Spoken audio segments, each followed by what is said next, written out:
Hello everyone, this is part 18 of What If Naruto Was Neglected and Escapes to Kumo, and I hope you guys enjoy this video and to like, to subscribe, to share, and check out the playlist, to see more comment down below. Now let's start the intro. They call me a god. They call me a god. They call me a god. Join my membership, the perks are great. It's in the description. 5 Kage Summit. Naruto, Darui, Kushina, Nagato and Mikoto stood in the Raikage's office as they were preparing to depart for the 5 Kage Summit. Unlike the other villages, they had a much easier trip that would only last a couple hours with the aid of the Eagle summons.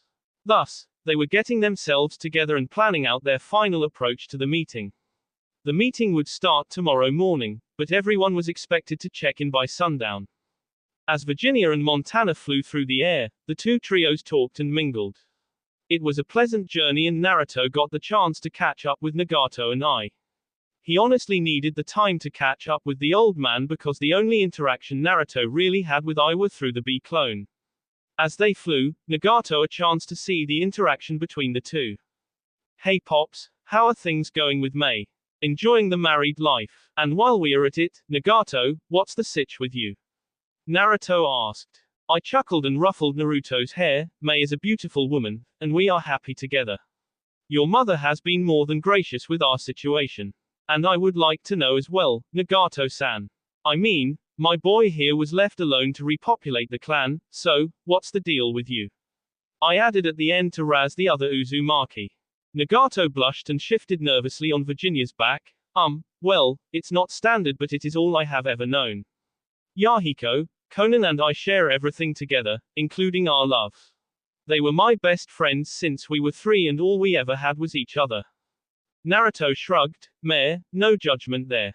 I am surprised the Hattori girls aren't all over you. Oh, Nagato said blankly. They are. This made Naruto and I break out in laughter. So, Pops, when can I expect a little brother or sister from you? Naruto asked to give his cousin a break. I shrugged his massive shoulders. I don't know, Bubba. It's not for a lack of effort, I will tell you that much. Naruto elbowed I in the gut. I can imagine. She is very much like her daughter. Naruto ended in a perverted giggle. I smirked at that. You know the rumors about your treatment of the girls is fast surpassing legend status and putting you in the realm of the gods. Your B-clone has admirers stalking it whenever you are out of the village. I know, Naruto deadpanned. I get the memories. Then, the old fence-sitter has the audacity to throw his granddaughter at me. I laughed loudly and Nagato chuckled. Nagato spoke on behalf of the two. Well, he did raise a good point. You have marriages linking you to each ally except Iwa. Naruto huffed while Hikari laughed internally. They aren't allies. They are a neutral and non-aggressive state. I shrugged. Not if you married the girl. You already have 7 wives, 4 sisters, multiple women in need of a sperm donor and I am sure it won't end there. What's one more? I finished with the cheekiest grin he could muster. Naruto slugged I in the shoulder hard enough to dislodge him from Virginia. The middle-aged Kage plummeted through the air until Virginia swept below him and he landed unceremoniously on her tail. He scowled at the laughing Uzumakis and the laughs coming from Georgia. Naruto returned I's cheeky grin at this point.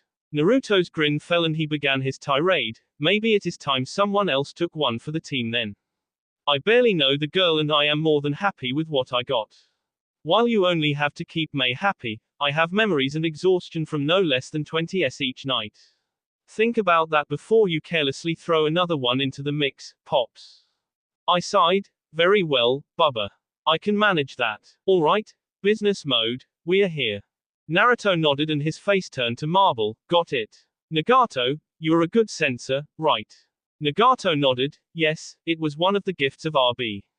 I will keep my senses open. I will back you up with Sage mode. Naruto said as he focused on the winds and the energy in the air. Virginia, can you prepare the scouts when you return to Appalachia? I want eyes in the air at all times while we are here. Sure thing, Ruto-sama. Virginia replied cheekily to razz her summoner. As they entered the land of iron, Nagato, Naruto and the rest kept their senses up to look for anything off. They couldn't sense any shinobi chakra signatures at this time, which was slightly reassuring. Virginia descended to the outskirts of Senkato village, and everyone dismounted in front of a platoon of samurai guards. I and Kushina checked in the entourages and were informed that everyone else was already checked into the hotel. Konoha opted to stay in a separate hotel in order to avoid any conflict before the official proceedings could begin. Zetsu was watching the village and he had clones all over the place. The 400 clones were stationed underground as a last resort. Zetsu believed it wasn't time to tip their hands, but with the operation in Kiri it might come to that. Zetsu believed that it was a bad idea for Fugaku to agree to this meeting because he stood very little to gain from it. That being said, if S did hit the fan, then it would be an amazing show. As Zetsu was watching over the village, his clones were spreading to relevant locations. He wasn't surprised that the Kumo shinobi applied a protective barrier over the hotel, but he could still spread his spores on the samurai. As the clones were working, Zetsu needed to phase in the ground to avoid two sets of winged blades that soared down from the sky. This drew Zetsu's attention upwards, and he saw roughly 15 smaller-sized eagles hovering in the air over the village. This would create issues. After Arkansas ran off the plant creature, Delaware notified Naruto about the presence of the creature. This was the first indication that things weren't what they seemed, and it meant that the Akatsuki scout was here. This didn't spell good things and he notified the Kages of it. He took a minute to greet Haku and Chojuro who were escorting out of the summit. After leaving the meeting, Naruto returned to his room and attempted to get some sleep. The night's rest was uneasy, and everyone agreed that tomorrow would be interesting. Naruto spent the night within the mindscape with Hikari. She could always calm him down and reassure him. With her by his side, Naruto feared almost nothing. The only thing he ever feared was the loss of a loved one, and each of his allies qualified as a precious person to him. The two kitsune cuddled into each other and intimately intertwined her tails as they fell asleep. Within the presence of one another, nothing could ever go wrong. The group awoke at 8 a.m. and enjoyed a nice breakfast provided by the Samurai Hotel before the set-off for the fort that was on the outskirts of Senkato village. As the group passed squads of samurai, they marveled at the three wolf-head mountains that provided the backdrop scenery for the quaint samurai town. Despite the beauty of the wintry country, everyone noticed that the samurai were on full alert. They counted no less than 200 patrolling the town, and that wasn't even counting the full battalion that was stationed at the fort. After checking in with the samurai captain, the group of Kages and their escorts were guided to a meeting room on the top floor of the tower. Before entering the room, each person was greeted by Mifune, and it was clear that the samurai general was a man of great stature and power. Upon entering the room, everyone saw 6 distinct banners hovering over the 6 seats that would be represented in the summit: earth, lightning, fire, water, whirlpool and iron. Behind the main seats were 2 seats for the guardians to sit behind the banners. Konoha was not present yet, but Onoki, Kuretsuki and Akatsuki were already in their places. They gave the newcomers small and respectful bows as they took their places. They had to wait another 20 minutes for Fugaku to walk into the room with Jiraiya and Sasuke Uchiha. Figures the bastard would only bring those loyal to him. He must not want the dirt getting out into the open air of Konoha.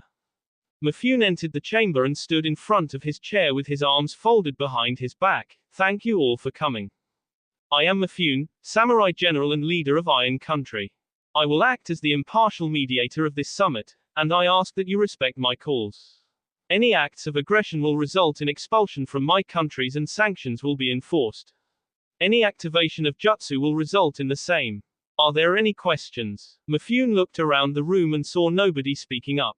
Very well, Tsuchikage Dono called for this meeting after the terrorist attack on Iwagakure no Sato. I now yield the floor to Onoki, Sandaime Tsuchikage of Iwagakure. Onoki stood up and looked with stern eyes around the room. He provided a summary of the attack that included all relevant information on the Akatsuki and included the total fatality list. His eyes locked on Fugaku's impassive gaze multiple times throughout the recounting, and when it came to an end, Onoki was starting to get heated. He paused briefly, cleared his throat and glared at Fugaku. We have reason to believe that the Akatsuki organization is being controlled by Konoha. The venom in the word Konoha was enough to make Mifune flinch. Fugaku remained impassive and weaved his fingers together. He casually placed his chin on his hands and looked back at Onoki impassively. Your proof? He challenged simply. Onoki scowled deeply and Akatsuki was forcibly restraining Kuretsuki. Kumo, Kiri and Azushiogaku have issued sworn statements under AB contract that they did not perform the attack. Additionally, Fire Country Borders wave and they were attacked on the same night as Iwa by 2 members of the Akatsuki. It was too early to give up the jig, but Onoki was rapidly losing his cool.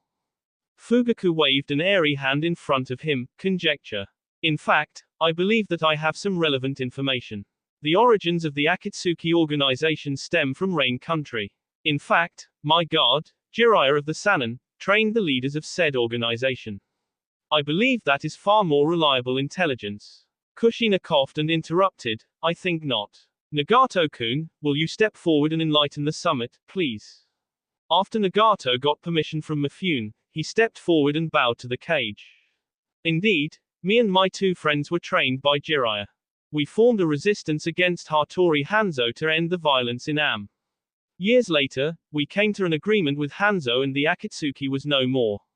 It should be noted that Shimura Danzo attempted to involve himself in Rain and that was the reason for our allegiance to Hanzo-sama.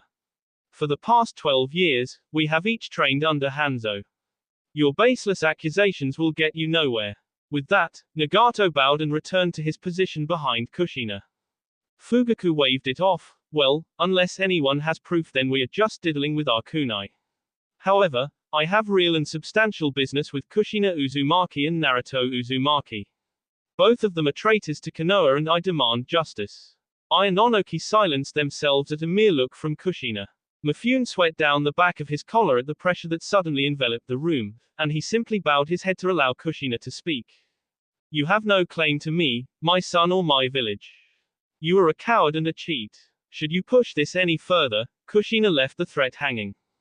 Then the non-aggression pact with Kumo will be nullified and we will release the information we have withheld. I finished the threat and spelled it out. Mifune looked to Fugaku, whose impassive gaze had just cracked slightly. I have every right. The boy stole our Biju. He is the Jinchuriki of the Kyubi no Kitsune who belongs to Konoha under the Armistice Treatise of Lord Hashirama Senju that all 5 villages signed onto. Furthermore, Kushina Uzumaki was a Konoha shinobi that faked her own death and is guilty of multiple counts of treason. Kushina just smiled glibly at Fugaku. Are you an idiot? She just let that hang there while Fugaku scowled. Mifune coughed. Do you have evidence to the contrary, Uzumaki Dono? Kushina turned and offered Mifune a bright smile. I was transferred as an active Azushio shinobi to Konoha to become the 2nd Kyubi Jinchuriki. Part of that agreement was dual enrollment and citizenship between Konoha and Azushio. In addition, you violated the terms of the agreement when you attempted to assassinate me on multiple occasions. You further violated any said agreement when you allowed your villagers to kill my son. As he never swore allegiance to Konoha and seeing as how he d within your custody, you can shove your pen up your a. Watch your mouth, you filthy Uzumaki slut. Sasuke growled and Jiraiya stepped away from the idiotic Uchiha with a death wish. Hey, Father F, no talking without permission. Unlike your pathetic and traitorous village, nobody outside of Konoha gives a flying F about your family name. Naruto chirped while leaning back in his seat. Guys like Sasuke were so easy to read and rile up. Sasuke growled but held himself back at the stop signal from his father. Fugaku responded to Kushina's revelations. Regardless, it is clear that the boy lives and he is property of Konoha. I growled and tapped his hand on the desk hard enough to shake it violently. No, he is not. In fact, it is Konoha that owes the Uzumaki Namikaze clans. We submitted the paperwork with proof of heritage and claim of inheritance. Needless to say, our investigators discovered that you stole the boy's rightful inheritance and both the Uzumaki and Namikaze compounds were destroyed while under your protection. You have no claim to the boy and nothing to offer him. Furthermore, any claim to the counter is considered an act of aggression. Fugaku scowled but pivoted instead, then I counter with Kushina's crimes. Her crimes of treason are incontrovertible. After leaving Konoha, she immediately allied with Kumogaku and violated her oaths. Mifune coughed into his hand. Uzumaki Dono, Hokage Dono has a just claim here. Do you have any proof that the contract was violated?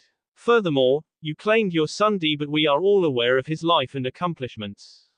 Kushina bowed lightly to Mifune. As for my supposed treason, this man tried on multiple attempts to cane me through direct and indirect means.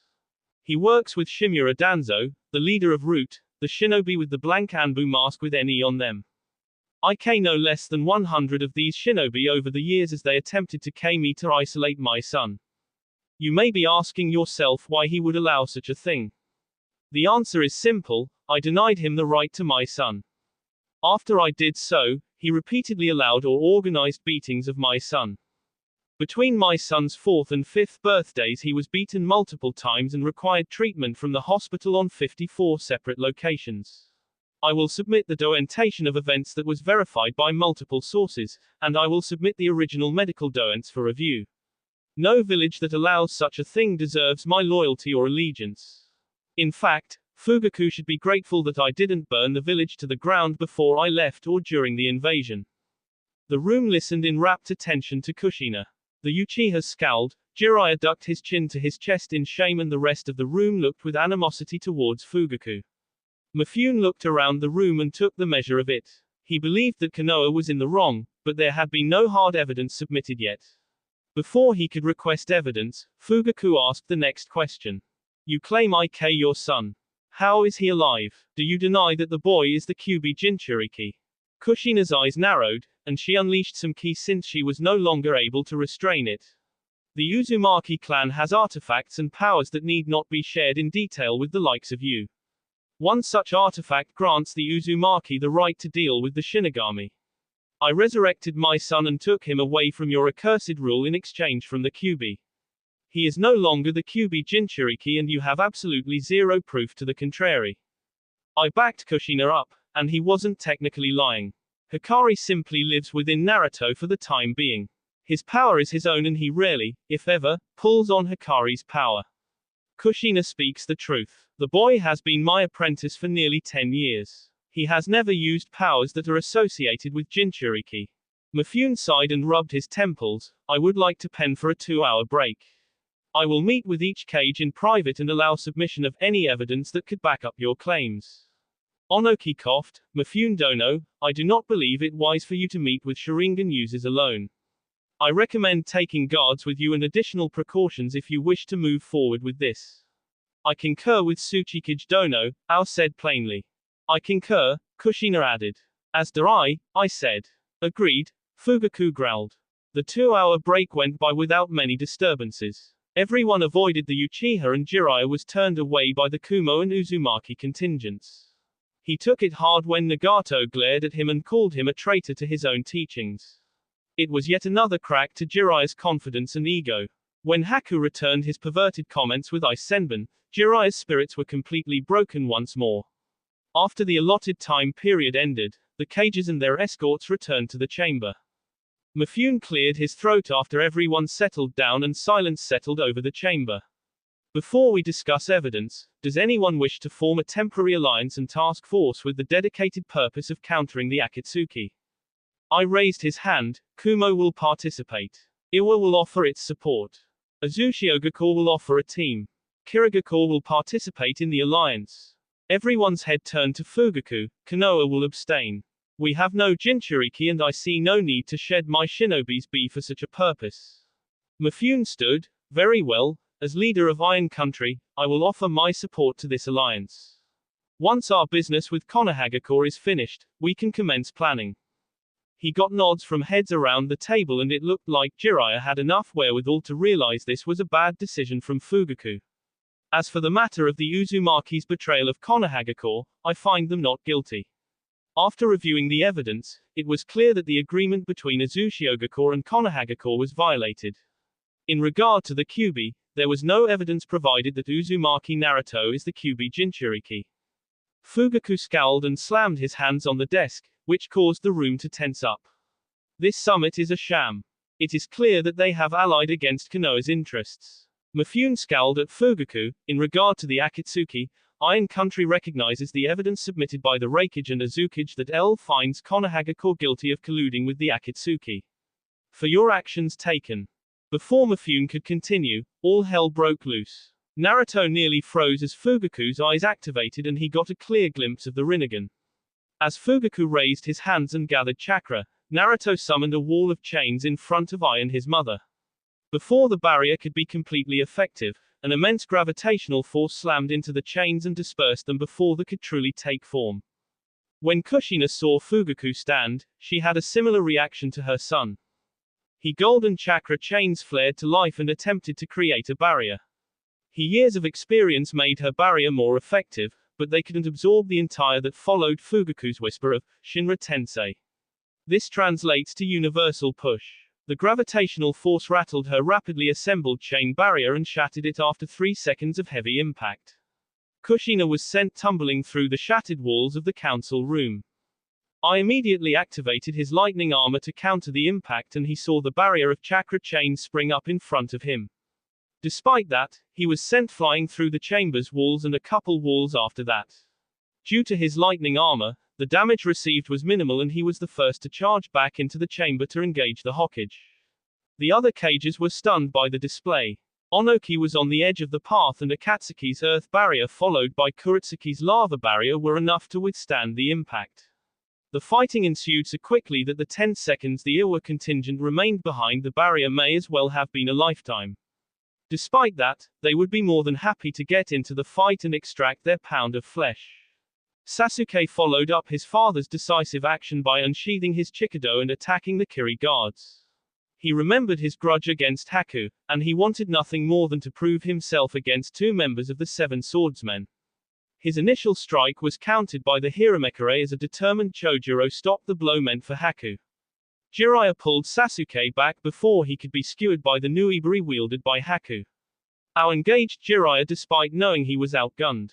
I charged into the chamber encased in his stage 3 lightning armor and he tore through the wall on a direct path for Fugaku within 5 seconds of the initial attack. He was moving so fast that he wasn't ready for Fugaku to hold a hand up towards his charge. His momentum no longer remained in his control as he was pulled by a powerful pull that followed the whisper of Bansho Tenon.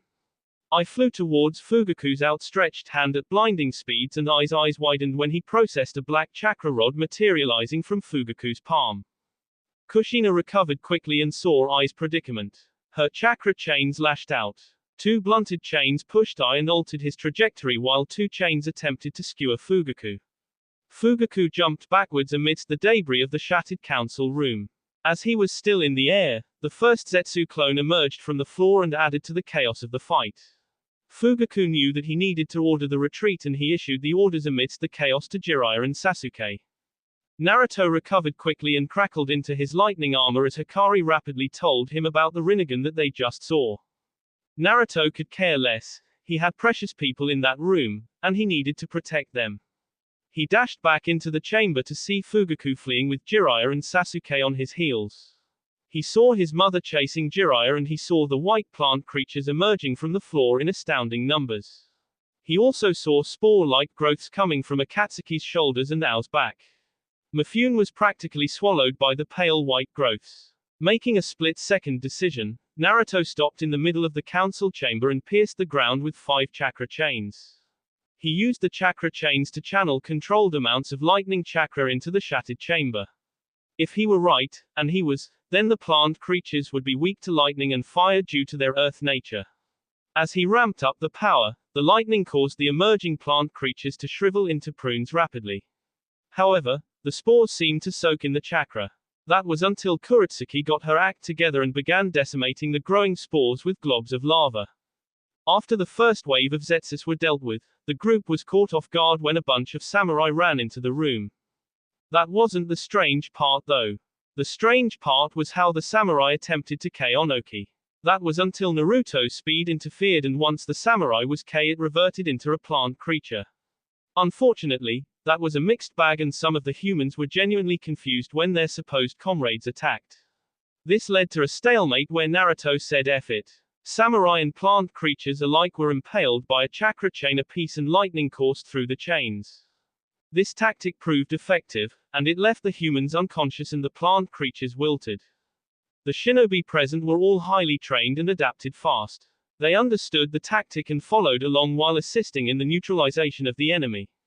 The sheer number of the attackers kept them occupied and Naruto felt like he needed to move on. They were distracting him for a reason and his mother and Kage were not present. Naruto knew that Darui was with him, but Naruto couldn't shake this ominous feeling. Fugaku had blown people away and enjoyed the sensation of the power coursing through his eyes. He knew there was a cooldown period, but thus far he was able to utilize the Rinnegan quite well. On top of that, this high-class battle was rapidly developing his prowess with the eyes. Perhaps that was why he was indulging in this battle with the Raikage rather than simply running away to follow the escape plan. Plus, he knew that the Raikage was much faster than him and running away wasn't a realistic option. Fugaku felt the cooldown on Shinra Tensei reset. It was instinctual. He just knew when he could use it again and it wasn't a moment too soon. The lightning-fast Raikage was mere meters away and glowing with lightning. He held out his right palm and blew the maniacal Raikage through the tower walls and out into the snowy environment. Fugaku took the reprieve to collect his bearings and assist Jiraiya and his son. Jiraiya was hard-pressed by the Red Death. Kushina was truly a formidable foe, and the dual blades kept him pressed and on the defensive. He had summoned Gamahiro and before the chakra smoke even cleared, he was dispelled by numerous chakra chains piercing his chest. Jiraiya was using Rasengan like they were kunai to block the blows he couldn't dodge from the endless tide of sword strikes. If it wasn't swords, it was chakra chains and it had Jiraiya truly pressed and fixed on the defensive. Jiraiya was forced to harden his hair and use his Wild Lion's main technique. Kushina's right katana got stuck in the mane of hair and Jiraiya took the opportunity to use Needle Hell, which hardened the Sannin's hair and shot it out like porcupine needles. This caused Kushina to free her right sword and form a barrier with her chakra chains to block the hardened hair senbon. Once the senbon shower ended and Jiraiya retracted his hair, he was forced to dodge a pressurized stream of hardened water that ripped through the walls of the tower like they were soggy toilet paper. Jiraiya gulped as he processed his next move. Kushina was going in for the K and she was truly enraged. He hadn't seen her this upset since he got caught peeking on her and Minato. The memories of the beating alone sent shivers down Jiraiya's spine as he decided on his next attack. Kushina dropped the water jutsu and flung her left blade as if it were a throwing dagger at the airborne opponent. He formed a Rasengan and blocked the blade, but Jiraiya wasn't ready for a chakra chain to grab her previously discarded sword and lash out with it. Jiraiya cried out in pain and held his side as Kushina's katana, Benihime, found purchase. Sasuke had been fighting Darui and he was being pressed in Kenjutsu, speed and jutsu period. The Kumo shinobi's repertoire of jutsu was more than enough to counter Sasuke's fire and even his lava. That was his trump card, and it was countered by a storm release jutsu. It was clear to Sasuke that the opponent was better than him so long as he didn't use his Mangekyo Sharingan or the power of his Biju. That being said, Sasuke decided he was going to use that power. I was struggling against Fugaku, but he wasn't the Raikage for no reason. He had caught on to the fact that there was a cooldown period in the gravity attack and I was getting used to being flung around. After the third time, I recognized that he could probably dodge. Thus, he was charging Fugaku once more. As Fugaku aimed his hand at I veered right in a 90-degree high-speed pivot and dodged out of the area of effect. A wicked grin appeared on the Raikage's face as he pivoted once more and launched a full-powered lightning lariat at the Hokage. Fugaku watched the Raikage coming at him in what appeared to be slow motion. Despite the slow motion, Fugaku knew that his body wasn't fast enough to dodge the impending attack and panic started to seep into his brain. Time seemed to slow as he watched the bent arm of the Raikage near his neck and his hands were going to barely make it in time. As his hands made contact, the words, "Pretapath," appeared in his mind. I crashed into Fugaku with a lightning lariat, and he drove his arm downward. He felt the momentum of the attack take effect, but something was wrong. As I drove Fugaku into the ground, an explosion of lightning chakra and chunks of earth went out from the crater. However, I knew the attack didn't connect and he felt Fugaku latch onto his arm. I felt the rapid draining of his chakra and his lightning armor flickered out of existence in mere moments. Naruto ran out of the meeting room and created 100 clones to begin dealing with the plant creatures on a wider scale. He was enraged and his Hanubi was pumping. He felt his mother engaged in battle and he wanted to go assist her before getting to the Raikage. He was moving at full speed, and he saw Jiraiya dropping on top of his mother while holding an Odama Rasengan. The Rasengan was grinding away at the chakra chains and Naruto moved instinctively. After pushing off the ground, Naruto channeled an absurd amount of Raten chakra to his right shoulder as he caught the unaware Sannin in the side. Jiraiya only saw a blue blur at the last moment before a lightning explosion crashed through him and sent him flying through every wall of the tower and out into the snowy environment. There was a boom that echoed across the mountains as Jiraiya's unconscious body tore into the hard and frozen earth of Iron Country. He stopped quickly to check in on his mother's condition before he rapidly moved on to find the wreckage. Mikoto had followed Kushina out of the room, but she had been forced to deal with a number of the plant creatures and multiple creatures were impersonating samurai. Mikoto didn't care, she disabled them indiscriminately as she waltzed through them with a lightning-covered blade. The brief distraction only took 2 minutes, but she could feel the battle raging and she could feel her son's tainted chakra. Mikoto appeared in the middle of the fight and stopped a downward slash from Sasuke who was encased in a one-tailed Biju cloak. The filters over the eye slits on her mask stopped his Sharingan from detecting her own, but she felt the build-up of chakra behind Sasuke's eyes, and she ducked out as black flames roared out of his eye sockets. She knew that technique left the user's vision temporarily blurry, so she pushed his sword aside and lashed out with a seal tag that she placed on his forehead. Sasuke was frustrated that his K was denied by a new adversary and that caused him to lash out with the flames of Amaterasu. He couldn't believe the woman dodged and before he could react, he was sent off kilter by the weight of his sword. The next thing he knew, his world went dark as a sealing tag was placed on his forehead.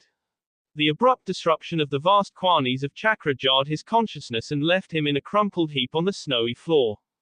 Fugaku enjoyed the surge of power from absorbing the Raikage's chakra. This new ability was astounding and Fugaku was drunk on the power of the Rinnegan. He transitioned his grip into a choke hold and he was grinning madly as he held the life of a powerful man in his hands. He felt the sudden disruption of his son's Biju chakra and he held out his hand. He whispered, "Bansho Tenon," and pulled his son's unconscious body towards him. He saw Jiraiya fly into a hill in the distance and he could tell that the Sannin was incapacitated. He also saw the blue blur that was Naruto in his lightning armor appear through the shattered hole in the outer wall of the tower. Fugaku cast a wicked grin in Naruto's direction as his chakra rod pierced the Raikage's heart through his back. The Raikage was incapacitated in a state of chakra shock from his chakra being absorbed and Fugaku's right hand was still draining his chakra. Thus, when the left hand of Fugaku pierced Ai's back, there was nothing he could do about it. Fugaku dropped the dying Raikage and caught his son's body. The following explosion of chakra shocked him, but it was time for him to go. Naruto followed the destructive trail Jiraiya's body created through the tower walls and paused on the precipice to take in his environment. His eyes rapidly absorbed the battle between Sasuke, Darui and Mikoto that he just bypassed. It looked as though Mikoto just finished the fight with a well-placed suppression tag. As he looked out onto the courtyard in front of the tower, and he froze when he processed what he saw. Fugaku was hovering over Ai and holding him around the neck with his left hand. Naruto instantly wondered what happened to the lightning armor that always coated and protected his father figure. He couldn't wonder long because he saw Fugaku stabbing through Ai's body from behind with a black rod. Naruto's heightened synapses processed it all in slow motion and his body moved instinctively. He could close the 100-meter distance in mere seconds. He could get there. When the chakra rod pierced Ai's back, Naruto's body went into a state of shock and denial. He stumbled mid-stride and froze as he watched the scene with widened eyes. His mind, enhanced by the Raten chakra, raced 100 miles a minute and he went through the stages of grief in mere seconds. Denial, there was no way the man that raised and trained him could lose to a guy like Fugaku. Anger, his body released all limiters and flooded his form with more chakra than he had ever wielded at once before. The wild nature of his chakra and the vast quantities of it pulled naturally on the strings of the environment and bent it to his subconscious will. Bargaining, Naruto thought that if he got Ai to a hospital instantly he would be able to save him. His body restarted its movement mid-stumble and he flashed to Ai in a blur of blue that left a string of after-images. He lashed out at Fugaku who had just caught his son out of the air and the attack should have been faster than the man could handle. Depression, Fugaku and Sasuke disappeared in a puff of chakra smoke and Naruto plowed through the smoke and his momentum crashed to the ground in a tremendous explosion of chakra. Within seconds, as if drawn by Naruto's depression, the sky darkened and a blizzard full of hail and sleet fell onto the barren, snow-covered ground. The acceptance stage came at the price of Naruto venting his rage and sadness simultaneously. He slid to his knees over the limp form of his father figure and shielded his body from the sleet and hail. Lightning flashed and thunder rumbled in the stormy skies as Naruto removed the chakra rod from Ai's chest. Naruto's tears poured out of his eyes and immediately evaporated amidst that insane chakra pressure of the cloak of demonic yokai that was clinging to Naruto's body. In desperation, Naruto pumped his chakra into Ai's system. He begged Hikari to guide it and help it heal his popper. He begged and couldn't hear the tender soothing of Hikari's voice through the maelstrom that filled the mental link. He remained bent on his knees for an untold amount of time as his rampant emotions poured out into the environment. The storm's intensity increased, and snowy tornadoes began forming in the sky while lightning lashed out with unchallenged impunity across the snowy lands of Iron Country. Kushina had followed Naruto out of the hole in the tower's wall and she had seen Ai fall. She had fallen to her knees in a state of shock and denial as she processed the loss of the second man she ever loved. Her hands covered her mouth and tears poured out freely as she remained on the precipice of the tower's edge that looked out over the courtyard. The only thing that broke her out of her sadness was the sight of her son losing control. Her motherly instincts pulled her up onto shaky legs and she went to comfort her son.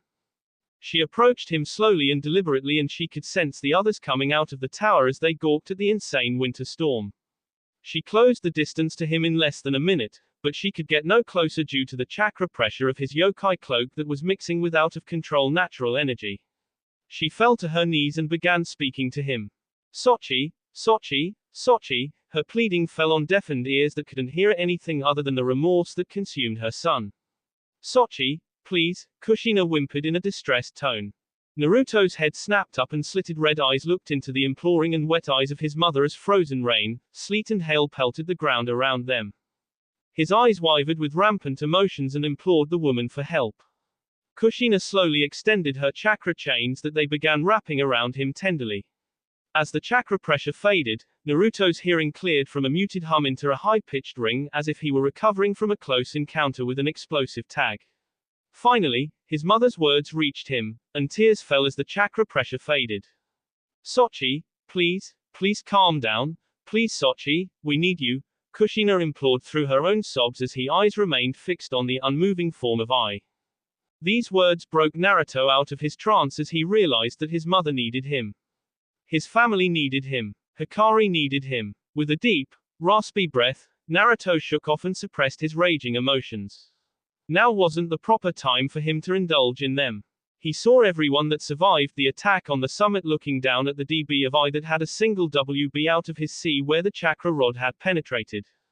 Naruto reverently bent down and collected Ai's body into his arms while the impromptu storm started fading as he regained controls of his emotions.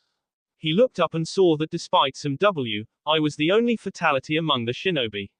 Even Mifune was there, and it looked like the samurai general didn't appreciate the involuntary trip through the walls of his own tower. Naruto cleared his throat and looked to Darui. Darui, I entrust Raikage-sama's body to you. I will summon Virginia and she will fly you back. Inform the council that there will be a meeting tomorrow at 9 a.m. Call for a full assembly at noon. I need to remain here with our allies and figure out the next steps. Darui took a knee and bowed his head. Hi, Raikage-sama. The words were saturated with respect and carried the solemnity that honored the situation. Naruto struggled to keep his mind clear and thoughts productive as he looked to Mifune. Mifune Dono, is there another location where we may discuss our next actions? I believe that we have much to discuss. Mifune nodded with a sad and slight frown on his face. Yes, Raikage Dono. We have much to discuss. May I be the one to schedule the audience with the daimyo? They will need to be notified of such egregious acts and I am sure we will have their blessings for war. Naruto nodded and Onoki spoke. Young man, you have my condolences, and you have my support should you need it. Kushina broke decorum and hugged Naruto after he handed Ai's body off to Darui. The two remained wrapped up in a firm hug for quite a while and everyone just remained in a reverent silence. The silence was broken by Kushina. Sochi, we need to recover Jiraiya. He will know what we are up against. Naruto's eyes flashed red, and he looked to Nagato and Mikoto. Go and collect him. He is still unconscious. Seal every chakra point he has and get him in a stasis scroll. Bring him to me and I am going to let Anko play. Naruto looked to Onoki and Ao. Please contact your nations and check in with them. If they made such a brazen move here and they didn't have any of the core members of the Akatsuki, I am worried about our nations. Onoki nodded. That is wise thinking, young Reikage. It will be done. Ao followed suit. I agree. Mifune Dono, where will we reconvene this meeting? I believe urgency dictates that we complete our business this day, no matter how late into the night it takes us. After completing their tasks, everyone met and ironed out the details of the alliance. Unfortunately, more problems plagued the new alliance. Kirigakure was infiltrated by the white plant creatures and the Akatsuki hit Kirigakure hard. Zabuza was grievously in defense of Kiri and the casualties have yet to be totaled. It was confirmed that the Akatsuki retreated, but the damage to Kiri was substantial enough to take them out of the fight for the most part. Despite losing a strong ally, the alliance did secure a promise of Kiri's fleet. Control over the elemental ocean would be the strength of the alliance and Kiri would be able to provide that. Hanzo immediately replied that Am would fully commit alongside Kumo, and the borders of Am were already further strengthened. Iwa would commit 1,500 shinobi but the rest were needed for the defense and recovery of Iwa. Azushio was all in and Kumo was all in. On that night, the tiding bells of war rang across the elemental nations. Kumo General Assembly, noon the following day. The return to Kumo was difficult for Naruto to swallow. Darui had returned the previous night and the city was already in high tensions from the rumors spreading. Naruto arrived in a blue flash in the Reikage Tower with Kushina, Nagato and Mikoto. Naruto was immediately enveloped in a passionate hug by B and the busy Reikage Tower froze as Naruto appeared within the Reikage Tower. Naruto returned the embrace by B and let his emotions show for this brief instant before he recomposed himself and focused on the tasks at hand.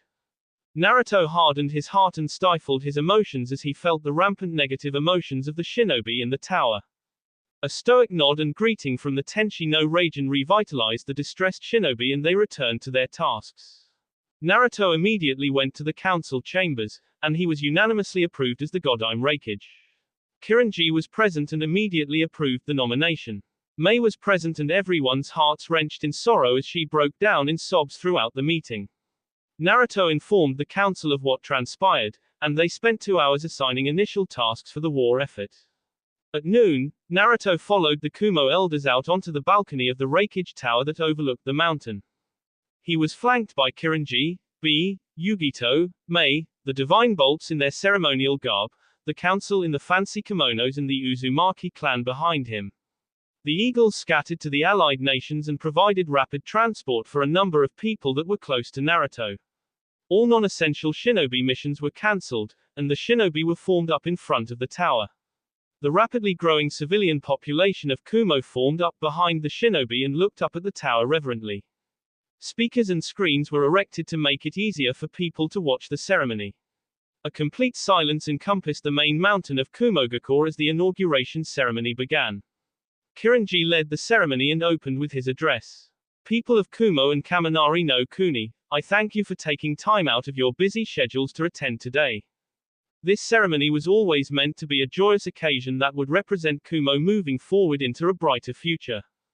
Alas, that joy was robbed by the greedy and evil hands of the Hokage of Konohagakure. It is with a heavy heart that I must inform you that I, the lightning beast of Kumo, the Yondime Reikage of Kumogakure, was in battle yesterday during the Kage summit. Kirinji paused here and let the information settle over the stunned crowd.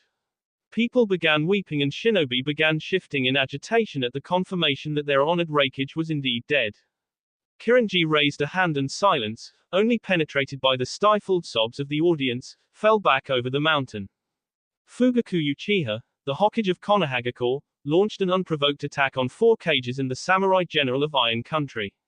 Simultaneously, his organization, the Akatsuki, launched an attack on our allies in Kirigakure. Yesterday was a dark day that will go down in history as the start of the 4th Great Shinobi War. Another pause for people to settle down and accept the information dump. Kirinji continued once more with the power and elegance that befit the lure of daimyo. In these turbulent times, a new leader must arise. This is a leader that you all know and respect. This is a leader that carries my full confidence and my full authority to wield the might of Kumogakure and the samurai forces of Kaminari no Kuni. This leader came to our lands when he was a young boy, and I am confident in saying that he has touched each and every one of your lives in some way. Amidst the darkness and chaotic turbulence, a ray of light descends from the skies. Some call him an angel and yet others call him a leader of the divine. Most of you know who I refer to already, so, without further ado, it is my pleasure to introduce you to your Godime Kage, the Tenshi no Raijin, the leader of the divine bolts, the honorary son and apprentice of the Yondaime Kage. I give you Naruto Uzumaki Namikaze. Naruto stepped forward and donned the Raikage's robes and knelt down as Kirinji placed the Raikage hat on his head. Naruto's family and wives watched on in pride as Naruto assumed the mantle of the Raikage. Kushina shed tears of pride for her son. Mei shed tears of reverent joy for her son-in-law. Hikari watched on with her hand held over her heart as she could feel how much this moment meant to Naruto. She could also feel how sincerely he wished that it was I placing the Raikage hat on his head. Naruto rose and strode forward to the rail of the balcony. His visage was strong, and his voice was inspiring as he spoke. I always envisioned that I would be the one placing this hat on my head. He was a great man, a father, a sensei, a master, a leader and a role model to me. I will always remember the Yondaime Kage, as a legendary hero of Kumogakure that led Kumo and the elemental nations into a new age. May you rest in peace, Pops. Naruto stopped here as his voice cracked and he wiped away a few tears. It was a gut-wrenching moment and it hit the audience hard. Stifled sobs gave way to open wailing and gnashing of teeth as everyone processed the grief differently. I had done so much for the land and village and so many lives were touched and blessed by his rule. Naruto took enough time to temper his emotions and smooth out his tone before he continued in a firm voice. Do not be afraid. That is my message for you today. Do not be afraid. The desperate actions of an evil man have united the elemental nations against a common enemy. Our enemy can no longer hide behind anonymity. Our enemy can no longer slink around in the shadows. Our enemy will answer for their evil deeds. I swear to you here today that I will bring Konohagakure no Sato to heel. We are not alone in this venture. In the greed, Konoha has lashed out against each of our allies, and we stand united against them. I ask my shinobi to train hard and prepare for the fights to come. I ask my civilians to understand that some sacrifices will need to be made. I ask for your assistance and understanding in this effort. I ask my daimyo to give me guidance and support as we figure our way through this. I ask each and every one of you to work as a team and a united nation to stamp out the threat to our lands. The audience could no longer be contained as Naruto undid his transformation and flared his aura for the whole of Kumo to feel. He did his best to inspire his people and stifle their worries. Overall, it was a great success. Yes, very nice. Naruto motivated his people to move forward into a turbulent and uncertain future.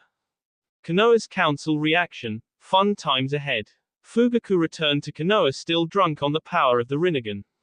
He couldn't believe how good it felt to suck the chakra out of the Raikage. One hold, one chakra rod and the Raikage was at his mercy. It was such an exhilarating thought, and it was a brief, yet exhilarating, fight. He needed more fights like that to unlock the deeper depths of the Rinnegan. He had already worked out a plan with Zetsu, who reported the preemptive attack on Kirigakure was a success.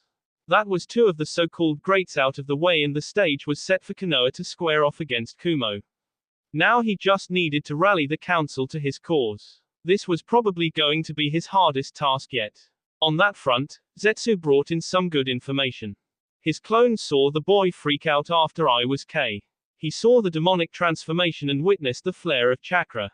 He may have reported that it wasn't the Kyuubi's chakra, and he only had 5 tails, but that was still enough to galvanize support. The fire daimyo was more than a little mad at him, but he would be dealt with soon enough. Fugaku shivered at the thought of Zetsu devouring the body of the fire daimyo and impersonating him as he walked into the council chambers. Fugaku felt the nervous anticipation of the council. The nervous energy was palpable, and he knew that he would be walking a tightrope for this one. He expected a couple clans to try to ditch ship, but it would only take one clan to make an example. Fugaku was pleased to see that Mibuyuki seemed to have rallied the civilian council already. At least the damnable woman was good for something. Alright, I am sure you have heard rumors about the Kage summit. Let's get that issue settled, then I will give a full report. Fugaku proceeded to tell his version of the Kage summit, including Naruto's supposed manipulation of Mifune and the loss of Jiraiya. The Shinobi Council was more than a little nervous and quite agitated, while the Civilian Council was baying for the demons be. Hiruzen stood up and put a damper on the mood and messaged Fugaku set, "So, let me get this straight. You didn't like the ruling that was decided, so you initiated hostilities against an alliance of half the elemental nations. Not only that, but you the Raikage. I hope you have a good reason for this, Fugaku, because you are going to cost Konoha shinobi and citizens their weight in B." Fugaku made a lazy hand gesture and Hiruzen was flanked by two Anbu that had their tantos at his neck. Fugaku channeled chakra to his Rinnegan eyes and let them show to the council. "I am the leader of this village now, Hiruzen. I have attained the Rinnegan. I have been assigned the task of collecting the Biju and I will place the elemental nations under Konoha's rule. In order to do this, I formed the Akatsuki and used them to acquire 5 of the 9 Biju. I have raised Konoha's station, and I will bring Kumo to heel. Anbu, please escort Sarutobi to Anbu Holding." The clan heads stood up in protest to this decision while the civilian council watched on stunned. More Anbu appeared behind the clan heads, but they didn't draw their blades. Finally, Hiyashi Hyuga was able to speak clearly. "Hokage-sama, I would like to know why you are incarcerating Sandaime-sama." Fugaku scrutinized the clan council with his Rinnegan eyes, "Because I have no doubt that he will attempt to undermine my efforts. Understand this, Konoha is now in a state of war. As such, I am the sole authority within this village. I will no longer tolerate dissent." Shikaku Nara scrutinized the Hokage with narrowed eyes. This was all much too troublesome for him to deal with. The Hokage just admitted that he authorized acts of terrorism and aggression on multiple villages. That being said, there was a more important question that needed to be asked. For what purpose are we gathering the Biju? He kept his tone cautious and calculatedly lazy. Fugaku turned to the Nara clan head. "In order to end all wars, we will collect the Biju and use them to power a genjutsu. This genjutsu will pacify the other nations and ensure that Konoha rules over the elemental nations." Shikaku groaned internally and kept his external features schooled before responding. "And what genjutsu is it? How will it work? Forgive me, Hokage-sama, but that sounds difficult to believe." Fugaku maintained eye contact with Shikaku. "You do not need to worry about the details. Believe in your leader and follow my orders." Sume's instincts were flaring out of control, and she knew that she should keep her mouth shut. However, she was a fiercely loyal person and the Sandaime held her trust and loyalty. "Hokage-sama, please forgive Sandaime-sama. It would demoralize many people and shinobi should he be incarcerated for merely questioning your actions." Chusa also felt the need to play this carefully. "I agree, Hokage-sama. If you do not wish to deal with him, then I move to remove him from his council seat so that he may enjoy a well-earned retirement." Fugaku knew that was likely the better option. He could have Root watch the old monkey and stop him from spreading dissent. He made a motion with his hand and the two Anbu stood down. He looked firmly at Hiruzen and spoke sternly. "Very well, Hiruzen, you are removed from your position as head of Clan Sarutobi. You are confined to your clan compound until I say otherwise. Should you leave your compound or attempt to sow dissent," Fugaku let the threat hang in the air for a couple seconds. "Let's just say I won't be so forgiving next time." Hiruzen bowed silently and walked with his head held high out of the council chambers. It left the council in a state of quiet discontent and many people felt fear settling into the cores of their beings. The rest of the meeting was the council listening to the mandates and orders of Fugaku. Konoha was going to war whether they liked it or not. Daimyo Conference, 1 week after summit. The many daimyo of the elemental nations and their advisors came together to attend an emergency summons. Luckily for the daimyo, this was to be an electronic conference. Nobody felt safe traveling when war was in the air. Thus, 12 daimyo appeared on the screens that were assembled while their own images were projected to their fellow daimyo. There were 5 more screens added that contained the visages of the 5 Kages that were involved in the dispute. Kiranji kicked off the conference. "My fellow daimyo and respected Kage, I ask you here today to explain what has happened recently and to give our reasoning behind the war that will soon ravage our lands." Kenji, played by Zetsu, broke into the pause. the war that your people instigated by stealing a legendary clan and historical ally of the Leaf and Fire country. Tsuchimaru stepped in here. Enough of that, Kenji. We have received and reviewed the testimony of Mifune, Lord of Iron Country. We know what transpired during the Kage Summit, and we know that Konoha has attacked 4 of the Great 5. Kiranji stepped in here. It is as Tsuchimaru Dono says. The Uzumaki clan left Konoha and Fire Country of its own volition after they suffered unjust treatment by the Hokage and Konohagakure as a whole. Regardless, the reason for this war was the unprovoked attack on the Reikage, Tsuchikage, Mizukage and Azukage by the Hokage of Konohagakure during official proceedings. This resulted in the death of the Yondaime Reikage. As such, Kumogakure declares war against Konohagakure with the full blessing of myself and the people of Kaminari no Kuni. The daimyo stirred and waited for Kenji's response. If that is how you wish to play it, then I will order my samurai to protect my lands. I, Tsuchimaru, daimyo of Earth Country, offer my support to Kaminari no Kuni. I, Uzumaki Kushina, daimyo of Whirlpool Country and Azukage of Azushiogakure, offer my support to Kaminari no Kuni. Kushina said stoically while glaring into the screen. I, Hattori Hanzo, Kage and daimyo of Rain Country, offer my support to Kaminari no Kuni. Hanzo said stoically. Fugaku barged in here. Then you will all fall to the might of Konohagakure. I have attained the eyes of God. Should you resist me, then death awaits the people of your nations. This earned an uproar from the daimyo. Each of them paroned Kenji to remove Fugaku from his post and try him in an international court. This plea fell on deaf ears because Zetsu had assumed the identity of the daimyo.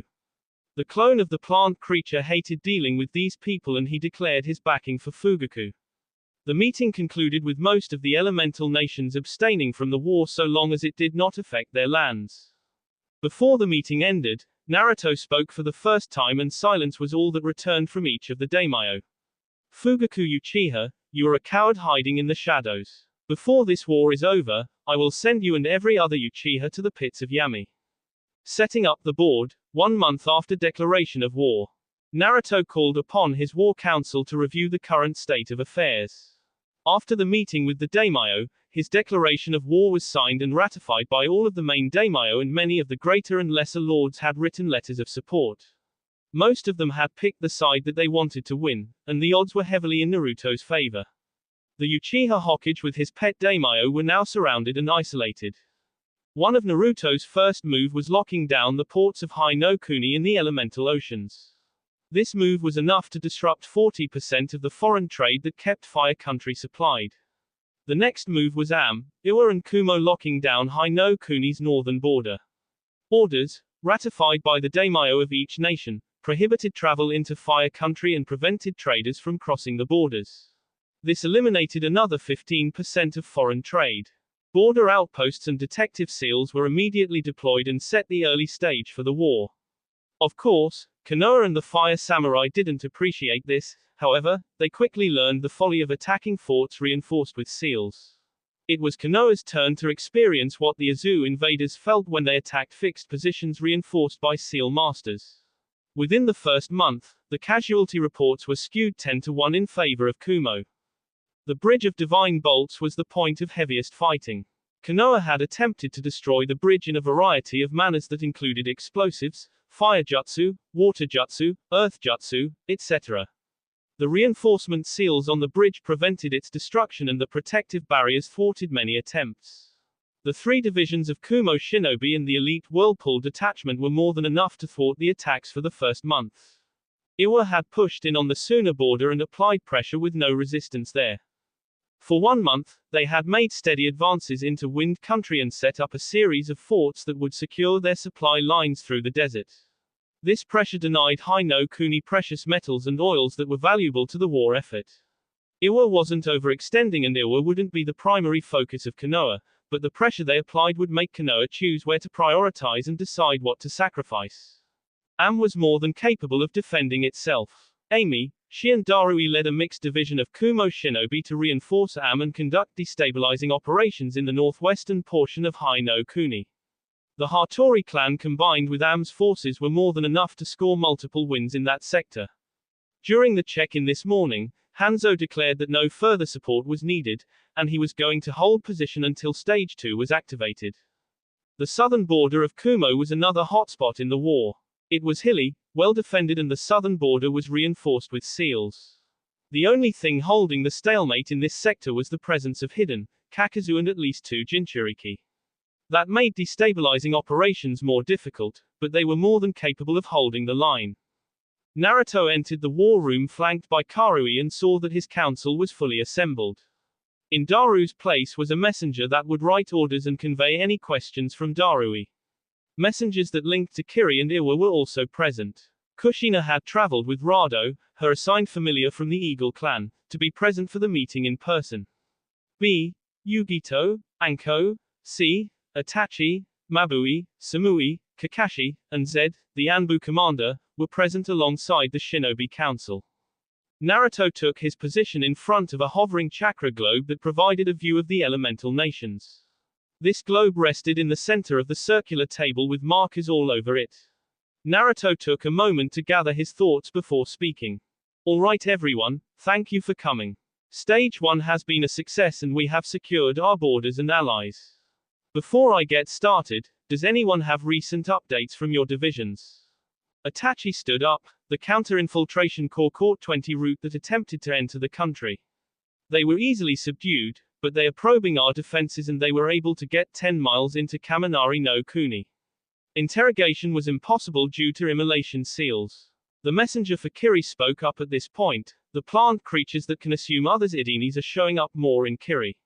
The identification seals are proving to be an effective counter, but the slowing of movement and interactions has created a limiter. The limit is slowing down operations and Kiri is not able to provide support for Stage 2. Naruto nodded. Thank you for letting me know, Kimiki. Is anyone else reporting similar problems? Kakashi and Anko stood up at the same time, but Anko differed to Kakashi. These creatures have appeared in Kumo's southern border as well.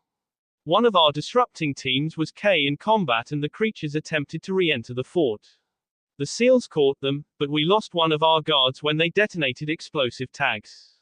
Naruto frowned. So, they are resorting to suicide tactics. Makes sense since we don't know how many of the clones they have. Azu is working on a better counter to the plant creatures. Any report on that, Azukage Dono? Kushina stood up. Karen is leading the effort. So far, we don't have anything definitive. What she has determined is that they are hypersensitive to natural energy. Unfortunately, you are the only sage, and the other Biju don't have your negative emotion sensing. Naruto nodded at the new information. When we initiate Stage 2, all divisions will have a clone to sense them out. If those clones are destroyed, then those forces are to fall back until another clone can provide support. The identification seals are not practical for a battlefield scenario. Kishi, scribe for Am, stood up. Reikage-sama, Hanzo-sama says that the plant creatures are susceptible to lightning fields and fire jutsus. They are easily able to absorb water and earth jutsu. He reports that his salamander's poisons are not effective against them either. B stood up. Yo, lil bro. Stage 2 is about the elite. With your clones it will be an easy feat. Have the boys and girls hold things down while you and I go around. Anko facepalmed. Translation: the elite forces can easily move in and attack at this point. We should have regular forces hold down defensive operations and we should strike out. We can use the eagles to go above. Naruto chuckled and shook his head. I hear you, B. However, I want to know where their elites are before we move out. Azukage-sama, what is the status of New Azu and Wave Country? Kushina stood up. No elites sighted. We estimate 3,000 samurai and 1,000 shinobi in the 3 forts that are holding the bridge on the high no Kuni side. The divisions there are not enough to take such a force out. We do not have access to northeastern sector until we remove that. No further attacks from them. No, Reikage Dono. Defensive operations as well as the blockades are going smoothly. Kushina replied. My lord, Tami, the messenger from Iwa, started. Tsuchikage-sama wishes to know how far you want his forces to push. They have taken over the northwestern quarter of Wind Country. Keep the current pace. We don't need too much too fast. The most important thing is securing supply and reinforcement lines. Notify us immediately if and when the resistance increases. Naruto answered. Yugito got a nod from Naruto before speaking. These Jinchuriki that are on our southern border present the best targets. I say we push from our strongest point to begin stage 2. However, Raikage-sama, I request that you yourself abstain from the attack. Denied, Naruto answered immediately. I am your leader, but I am not a porcelain doll. I will be involved in key operations and subduing Biju will be easier for me than anyone else besides Itachi and Mikoto. Even then, they may not be able to override the Sharingan control that the Biju are likely subjected to already. Yugito bowed. My apologies, Raikage-sama. I am simply concerned about your health and welfare. Naruto offered a sincere smile to Yugito. I know, Yugito-chan, and it is appreciated. That being said, see, I need the sensor core to identify where these Jinchuriki are. If they are not in the main forts, then where are they? C raised from his seat and bowed. My apologies, Raikage-sama. They are outside our current ranges. I believe that you should be able to sense them once you are over them. B stood up. I know that we don't want to K, but that makes this situation a little ill. Jinchuriki will put up a fight and I don't know if capture is right. Naruto looked firmly at B. I know that Gyuki probably agrees with you on this, but capture should be our priority. I can break their seals and free the Biju should they agree to my demands. The portal to Makai is almost ready for activation and I will return him there to stave off the invasion. Zed coughed a little bit and stood hesitantly. Raikage-sama, if we can free them, then shouldn't we use them to help end this war? I do not understand why you choose to fight a war on two fronts. Naruto sighed and rubbed his temples. Zed, I know that you are newer to my full situation. Makai will affect us whether we want it to or not. Should the Kitsune clan and Octopus clans fall, then we face an invasion from over 150,000 orcs and minotaurs. Each of them representing a high Chunin to low Jonin level threat. That is the practical reason. My personal reason is that the demonic contract that was signed at my birth requires me to support my Kitsune queen. Zed bowed in repentance. Forgive me for questioning your will, Raikage-sama. Naruto waved him off. No problem, I know it is a lot to understand. Alright, inform your forces and those assigned to stage 2 that we move out in 3 days. We will move simultaneously and commence operations at 10:30 p.m. That will be all for this video. Be sure to like, subscribe, share, and comment down below for more videos. Goodbye.